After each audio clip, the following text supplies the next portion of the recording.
თანამედროვე ოფთალმოლოგიაში განსაკუთრებული მნიშვნელობა ენიჭება ადრეულ დიაგნოსტიკასა და დროულ ჩარევას, რაც საშუალებას იძლევა თავიდან ავიცილო თვალის დაავადებების პროგრესირება და შევინარჩუნოთ მხედველობა. დღეს უკვე ხელმისაწვდომია დიაგნოსტიკისა და მკურნალობის ეფექტური და უსაფრთხო მეთოდები, რომელიც პაციენტებს აძლევს შესაძლებლობას მიიღონ სწრაფი და ხანგრძლივი შედეგი. New Hospitalsის ოფთალმოლოგიის ეროვნულ ცენტრში თვალის დაავადებების მართვა თანამედროვე აპარატურისა და საერთაშორისო სტანდარტებზე დაფუძნებული მიდგომების გამოყენებით ხდება. კლინიკა პაციენტებს თავაზობს ინდივიდუალურად მორგებულ დიაგნოსტიკასა და მკურნალობას, რაც უზრუნველყოფს მაღალი ხარისხის შედეგს, უსაფრთხოებას და პაციენტზე ორიენტირებულ მომსახურებას. მოგესალმებით ბატონო გრიგოლ, მადლობა რომ ჩვენი სტუმარი ხართ. პირველი რაც უნდა გკითხოთ არის ის, რომ რომელია თვალის ყველაზე გავრცელებული დაავადებები და რა ასაკში ვლინდება, როდის არის სკრინინგი უფრო ხელსაყრელი, ან რა ვიცი, პირველ ეტაპზე როდის უნდა მოხდეს სკრინინგი? კი ბატონო, თვალის დაავადებები ჩვენ შეგვიძლია დავყოთ რამოდენიმე ასაკობრივ ჯგუფად. მაგალითად ეს არის ახალშობილობიდან 18 წლამდე, 18-დან 40 წლამდე, 40-დან 60 წლამდე და 60 წლის ზევით. ახალშობილობიდან 18 წლამდე ამ ასაკში ყველაზე დიდი მნიშვნელობა ენიჭება ისეთ პათოლოგიებს, როგორც არის ახლომხედველობა, შორსხედველობა, ასტიგმატიზმი. როდესაც ხდება მხედველობის ცენტრის განვითარება და მხედველობის ცენტრის განვითარება ამ ასაკში ხდება მაქსიმუმ 12-13 წლამდე, აუცილებლად ბავშვი უნდა იქნას მიყვანილი ოფთალმოლოგთან, რომ შემოწმოს მისი მხედველობა და რამე რეფრაქციული ანომალია, მაგალითად პლუსი, მინუსი, ან ასტიგმატიზმი ხო არ აქვს ბავშვს. ან თვალებს შორის ხო არ აქვს დიდი განსხვავება. მაგალითად, ერთი თვალი იყოს არც პლუსი და არც მინუსი და მეორე თვალზე ქონდეს -2 ან -3, ან იზომეტროპია ქვია ამას. ამ შემთხვევაში ხდება თუ მაღალი ხარისხის მინუსია, პლუსი ან ასტიგმატიზმი, ამბლიოპიის განვითარება. ამბლიოპია ზარმაცი თვალი, ეგრეთ ზარმაცი თვალი. ეს არ გახლავთ უშუალოდ თვალის პრობლემა, ეს არის მხედველობის ცენტრის განვითარების პრობლემა, როდესაც ვერ აღიქვავს თვალი ვერ აღიქვავს, იმიტომ რომ მას აქვს რეფრაქციული ანომალია გარემოს და ამიტომაც ვერ ხდება მხედველობის ცენტრის განვითარება. აი ზუსტად ამას ემიჯნება დიდი მნიშვნელობა, რომ ახალგაზრდა პატარა ასაკში, უფრო სწორედ ახალშობილად ასაკში მოხდეს სწორედ სათვალის შერჩევა, რომ მოხდეს მხედველობის ცენტრის განვითარება. თუ მხედველობის ცენტრი განვითარებულია, შემდგომში მომავალში უკვე ის -3 იქნება, თუ +4 იქნება, თუ რაც იქნება, ასტიგმატიზმი იქნება, რეფრაქციული ესე ვთქვათ, ქირურგიული ჩარევით შეიძლება ლაზერული კორექციით მაგალითად ეს პრობლემა მოგვარდეს. რაც შეეხება ბავშვებს, ორი სოდის სიტყვით მინდა დავამატო, რომ 3 თვის ასაკშია სასურველი პირველად ბავშვი შემოწმდეს, შემდგომ დაახლოებით ესე 3-4 წლის ასაკში და შემდგომ მესამე შემოწმება თუ შეიძლება რომ ექიმთან მოიყვანონ 6 წლის სკოლამდე სკოლის წასვლის პერიოდის წინ. რაც შეეხება დაახლოებით 18-დან 40 წლამდე ასაკში არსებულ სხვადასხვა ტიპის პათოლოგიებს. ეს უმეტესად გახლავთ მშრალი თვალის სინდრომი, მითხრიდან გამომდინარე, რომ დღევანდელი ცხოვრებიდან გამომდინარე გაჯეტებთან გვიწევს ხშირი ურთიერთობა, ხდება მშრალი თვალის სინდრომის განვითარება და ასევე მეიბლომის ჯიკლების დისფუნქცია. ანუ ცხიმოვანი ჯიკლები, რომელიც მოთავსებულია ქუთუთოში, ვერ ხდება მათი სრული სეკრეცია, რაც იწვევს სემლის ხარისხის დაქვეითებას და აქედან გამომდინარე ვითარდება მშრალი თვალის სინდრომი. 40-დან 60 წლამდე ამ ტიპის ამ ასაკობრივ ჯგუფში უმეტეს შემთხვევაში ეს არის აკომოდაციის ფუნქციის დარღვევა. აკომოდაცია გახლავთ ფუნქცია, რომლის საშუალებითაც თვალი შეუძლია თვალს სხვადასხვა ფოკუსურ მანძილზე დაფოკუსირდეს და აღიქვას გამოსახულება. 40 წლის ასაკის შემდგომ აკომოდაციის ფუნქცია სუსტდება და უბრალოდ ამიტომ არის, რომ ადამიანს სჭირდება საკითხავი სათვალეები. მეორე მომენტი, თუ პაციენტს აქვს მაგალითად რაიმე ტიპის სისტემური დაავადება, როგორც არის შაქრიანი დიაბეტი. აი ზუსტად ამ ასაკიდან 40-დან 60 წლამდე ხდება შაქრიანი დიაბეტის მიერ გამოწვეული სხვადასხვა ტიპის გართულებების გამოვლენა თვალზე. უმეტეს შემთხვევაში ეს გახლავთ ბადურა-გარსი დიაბეტური რეტინოპათია.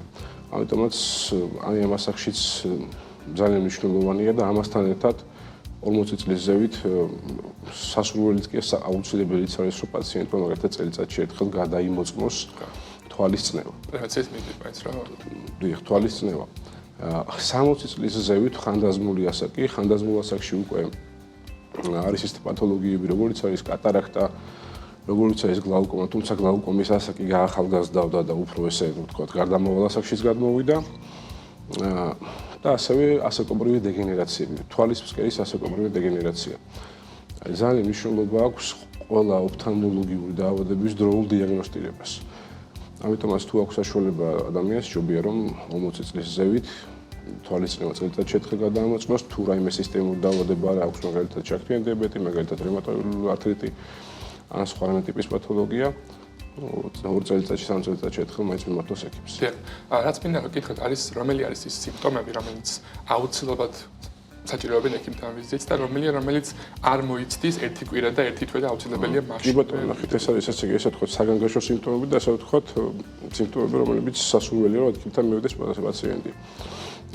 ესე საგანგაშო სიმპტომებიდან ეს არის ხედელობის უეცარი დაკარგვა, თუნდაც რამოდენიმე წამით იყოს ეს და აი რაღაც ხანმოკლე პერიოდის განმავლობაში იყოს. ამასთან ერთად ნათებები, თვალში ნათებები, ამასთან ერთად გაორება და ხედულობაში გაჩენილი შავი წერტილები და ესეთი ჭვარტლის მაგვარი გამოსახულებები. ასევე მაგალითად გუგის გაფართოვება უცნობი ეტიოლოგიის. აი ამ შემთხვევაში აუცილებლად მიმართოს პაციენტმა დაუყოვნებლივ ექიმს. დიახ. ხოლო თუ ესეთი სიმპტომები, როგორც აი ცრემლდენა, თვალის სიწითლე, ფურთოების შესიება, ფურთოების სიწითლე ამ შემთხვევაში არ არის ხა აუცილებელი მაინც და მაინც იმ დღეს რომ მივიდეს მეორე დღეს ზექნოს საშუალება მაშინ. გეგმიური ვიზიტი ხო ამ შემთხვევაში. საპირისპირო კითხვას დავსაულებანმა იკითხა, რომ რაღაც სიმპტომებს და ხო რა არის ეს დაავადება, რომელიც შეიძლება უსიმპტომოდ მიდიოდეს, მაგრამ იყოს რაღაცნაირად საშიში და ყურადღება მისაქცევით რა არის რომელიმე დაავადება ისე კი ბატონო, ესეთი დაავადებას ქვია ეგრეთ წოდებული მხედველობის ქურდი, ვეძახით ჩვენ ეს არის საკმაოდ ვერაგი დაავადება, ეს არის გლაუკომა. პაციენტი ვერ ამჩნევს აბსოლუტურად ვერაფერს, მხედველობის დაქვეითება არ აქვს პირველ ეტაპზე. თუმცა იგი რო ხდება რომ მხედველობა დაუქვეითდა, ამ შემთხვევაში ეს უკვე ძალიან გვიან არის, იმიტომ რომ მას მხედველობის დაახლოებით 70% უკვე დაკარგული აქვს. შეუქცევად დაქვეითებაზე მოხდა საუბარი. როდესაც კატარაქტის შემთხვევაში ადამიანს დაუქვეითდეს მხედველობა, თუმცა დღევანდელი ქირურგიიდან გამომდინარე, დღევანდელი საშუალებიდან გამომდინარე, რაც ოფთალმოლოგიური ქირურგიაში არსებობს, კატარაქტის ოპერაციის შემდგომ შეიძლება პაციენტმა დაიბრუნოს მხედველობა სრულიად. იმაზე მეტი დაიბრუნოს, ვიდრე მას სრულად მეცხოვრებაში ჰქონდა. თუმცა გლაუკომის შემთხვევაში ეს არის შეუქცევად დაქვეითება და სამწუხაროდ იმ ეტაპზე რა ეტაპზეც ასე ვთქვათ ჩვენ აღმოვაჩენთ ამ პათოლოგიას და ამ პრობლემას იმ ეტაპზე გავაჩერებთ მხედველობის დაქვეითებას ამ მედიკამენტოზური საშუალებებით ან ქირურგიული ჩარევით. ანუ ამ დაავადების ესე იგი თავის დაზღვევის ერთადერთი საშუალება არის რომ ადრეული სკრინინგი, ხო? ადრეული სკრინინგი ჯობია რომ 20 წლის ასაკის შემდგომ წელიწადში ერთხელ უბრალოდ წნევა გადააკონტროლოს ადამიანმა. თვალის წნევაზე აქვს საუბარი მე. დიახ. რაც ასევე მნიშვნელოვანი არის უშუალოდ როგორ შეგვიძლია საყოფაცხოვრებო გზებით ონკოლოგიური ჩვევების შეცვლით თავიდან ავერიდოთ თვალის სხვადასხვა დაავადების აღმოცენა. ერთ-ერთი ხშირი მეთოდი არის 20 წესი, რო ყოველ 20 წუთში 20 წამით გავიხედოთ შორს, სხვა რა მეთოდები არსებობს ამის გარდა ამისთვის? ნუ სამწუხაროდ ესე ვთქვათ მეთოდები ესეთი არ არსებობს. ნუ აი ელემენტარული ის რომ თუ გაჯერებთან გიწევს დიდხანს ყოფნა, გაჯერთან მუშაობა, ამ შემთხვევაში დამატებითი წვეთების გამოყენება სასურველი. რაიმე ტიპის პათოლოგიის პრევენცია, ნუ პირველ რიგში ეს ჯანსაღი ცხოვრების წესი. ჯანსაღი ცხოვრების წესი, ასევე დაცვა სხვადასხვა ტიპის, მაგალითად არის ეს პროფესიები, როდესაც ჩვენ ხშირად მოვართავენ თვალის ტრავმებით, ამიტომაც სათვალე უნდა იყოს გამოყენებული, დამსავ სათვალეზე მაქვს მე საუბარი, თუნდაც აი ბალახის ტიპის დროს, თუნდაც რაღაცას ინსტრუმენტთან მუშაობის შემთხვევაში. ეს სხვა, ხო, მზეზე გამოსვლის შემთხვევაში არსებობს ესეთი ყოველთვის ტიპის დაავადებები, ამიტომაც მზეზე გამოსვლის შემთხვევაში დიდხანს მზეზე ყოფნის დროს აუცილებლად სათვალეები, მაღალი ხარისხის სათვალეები, რომელიც ულტრაისფერ და ინფრაწითელ გამოსხივებას მოგავს. აქ დაგითხრათ მინდა დავს არის რომელი ქრონიკული დაავადების მქონე პირები არიან უფრო გაზრდილი რისკის მქონე ოფთალმოლოგიური დაავადებების და რომელ პირებს ჭირდებათ აუცილებლად რომ უფრო ხშირად მივიდნენ ექიმთან ვიზიტზე. ესეთი ქრონიკული დაავადების მქონე პირები, რომლებიც არის შაქრიანი დიაბეტი, რევმატოიდული ართრიტი, bronchialuri asthma, ამ ტიპის რევმატოიდული თუ უკონტროლო შაქრიანმა დიაბეტმა შეიძლება გამოიწვიოს სავალო შედეგები. თუ პაციენტი აკონტროლოს შაქრიან დიაბეტს და მას არანაირი, ასე ვთქვათ, ნორმალური ცხოვრების წესი ცხოვრობს, როგორც შეეფერება ამ ტიპის ავადმყოფობის მქონე პაციენტმა იცხოვროს, წელიწადში ერთხელ სავსების საკმარისია ვიზიტი, რომ მოხდეს პრევენციას რთული და ვერაგი გართულებების. რაც შეეხება რევმატოგენულ ართრის და bronchialur asthmas ამ შემთხვევაში პაციენტებს უჭირთ ხოლმე ხშირად სტეროიდების გამოყენება. რაც იწვევს სამკურნალო წამოს საშუალებების მიერ გამოწვეული კატარაქტის განვითარებას. კატარაქტის განვითარების შემთხვევაში პაციენტი მიხვდება ამას, იმიტომ რომ მხედველობაში გაჩნდება მხედველობის გაჩნდება გაურება, გაჩნდება ბუნდოვანი მხედველობა, გაჩნდება ღამე ფერების საქმის დაქვეითება და ღამე გამოსვლის შუქის დისკომფორტი, ესე მზეზე გამოსვლის დისკომფორტი. ამიტომაც ამ ტიპის პაციენტებს უფრო ხშირად უწევთ ხოლმე ჩვენთან სიარულს. ასევე ავტოიმუნური დაავადების შემთხვევაში არის ხოლმე უვეიტები, რომლებიც საკმაოდ ვერაგი დაავადებაა. ესაზღვრება თვალის გარსის ანთება და ეს თუ დაიწყება ძალიან კარგი იქნება თუ თავიდანვე დაიწყეს პაციენტი მკურნალობას პირველივე ეტაპებში. მე უნდა ვიკითხო, უცებად ჩვენ ვახსენეთ შესავალში მეთოდებზე ნიუ ჰოსპიტალში, რა მეთოდებით მართავთ პაციენტებს და რა მეთოდები არსებობს თვალის დაავადებების მკურნალობის უშუალოდ ნიუ ჰოსპიტალში? მე სიამაყით მინდა გამოცხადო, რომ ნიუ ჰოსპიტალში ერთ-ერთი ყველაზე დიდი ოფთალმოლოგიური ცენტრია არა მარტო საქართველოში, არამედ ამიერკავკასიაში. და ნიუ ჰოსპიტალში არსებობს აბსოლუტურად ყველა დიაგნოსტიკის მეთოდი, აპარატურა და აპარატურასთან მომუშავე პერსონალი.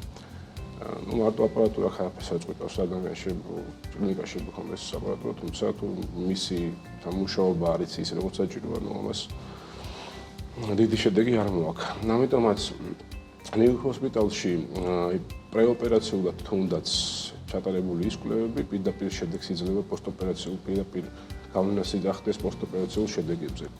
ნებისმიერ ტიპის დაავადება თუ რაიმე არსებობს, ხდება ნიუ ჰოსპიტალში ამ დაავადების დიაგნოსტირება, ასევე მედიკამენტოზური თუ ქირურგიული მკურნალობა, ოფთალმოლოგია ჩვენ შეგვიძლია დავყოთ რამოდენიმე დაფქვეს ნაწილად, როგორც არის მაგალითად თვალის პლასტიკა, როგორც არის მაგალითად გლაუკომის ქირურგია, ბადურის ქირურგია, ბავშვთა ოფთალმოლოგია და სხვადასხვა ტიპის მრავალი ქირურგიები, ასე ვთქვათ, და მრავალი დარგი.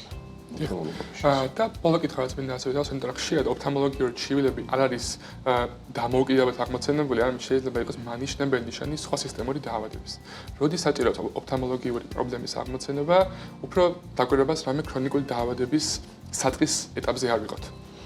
კი ბატონო, დაგეთანხმებით, მაგალითად ყოფილა შემთხვევა, როდესაც პაციენტი მოდის არ იცის რაიმე ტიპის სისტემური დაავადება აქვს, თუმცა ნახავთ მოახდენ თვალის დათვალიერებას და აღმოჩნდება, რომ მას აქვს შეკრიანი დიაბეტი.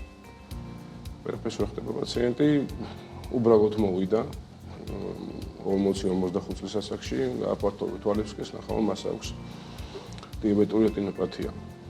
ეგ ერთი. სხვა ტიპის დაავადებები, ასე ვთქვათ, სისტემური დაავადებიდან გამომდინარე, რევმატოგენური პრობლემებიდან გამომდინარე, თუნდაც ვთქვათ, რომ შეიძლება იყოს უვეიტი, რასაც ჩვენ უკვე ვისაუბრეთ და ასევე თვალის მაღალი წნევა, სტეროიდების ხანგრძლივი გამოყენებით. უღმას მადლობა, რომ გესწამეთ. ძალიან დიდი მადლობა, ძალიან საინტერესო იყო.